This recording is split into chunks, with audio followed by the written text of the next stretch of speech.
প্রবাসের মাটিতে রমজান মাস পরিবার পরিজন ছাড়া প্রত্যেক দিনের সকালটা আমার এইভাবেই কাটে। আসসালামু আলাইকুম, কেমন আছেন সবাই? এই রমজান মাসে যেদিন যেদিন আমার কাজ থাকে না সেদিনের আমার সকালগুলো কেমন হয় আজকে সেটাই দেখাবো। প্রত্যেকদিন সকালে উঠে ছোলা ভিজানোর কথাটাই নাই আমার মনে থাকে না।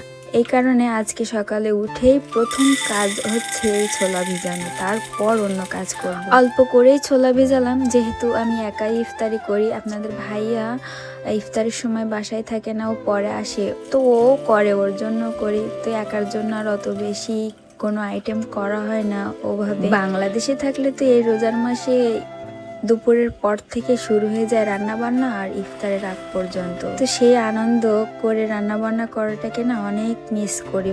তো কি আর করার, এখানে তো আর সবাই নাই, একা একাই যেমন পারি তেমন। তো তারপর আমি বাইরে চলে যাচ্ছি একটু ফ্রেশ হওয়ার জন্য।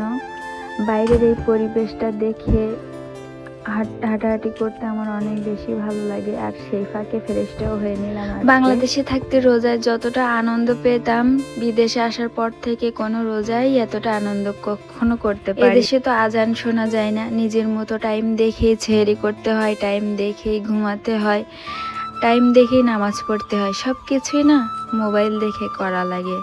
তো ওই মজাটা আর পাই না যে ভোর রাত্রে উঠে হুজুরের ডাক, চারিপাশে মসজিদের ডাকাডাকি আওয়াজ, আমরা সবাই সবাইকে ডাকাডাকি করতাম, উঠো উঠো, রোজা রাখবা না, রোজা এখানে না কেউ ডাকে না, আর আমিও না কাউকে ডাকতে পারি না। এটাই না অনেক কষ্ট লাগে। তো যাই হোক, এইভাবেই কষ্টে থাকতে হবে যতদিন এই প্রবাসের মাটিতে আছি। শুধু রমজান নয়, বছরের এই ঈদের দিনটাওকে না ঈদের দিন মনে হয় না। নিজের মতো নিজেই কাটাতে হয়, কখনো নিজের পোশাক কিনলেও পরা হয় না। আর ঈদের দিনটাতেও যেন পরিবারের কথা আরও বেশি মনে পড়ে, মনটা ভেঙে পড়ে একদম। তো আমার মতো যারা প্রবাসে আছেন তারা আমার কষ্টটা একটু হলেও বুঝতে পারবেন, আমি জানি।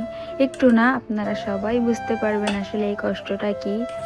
তো আমি ফ্রেশ হয়ে ঘরে চলে আসলাম, এবার একটু ময়শ্চারাইজার ক্রিম ব্যবহার করব, আর কিছুই না। তো কেমন লাগলো আমার এই মিনি ব্লগটা? যদি ভালো লেগে থাকে আমার পাশে থাকবেন, সাপোর্ট করবেন, আর আমার চ্যানেলটাকে সাবস্ক্রাইব করে রাখবেন। যদি কোনো ভুল ত্রুটি হয় তাহলে কমেন্টের মাধ্যমে জানাবেন।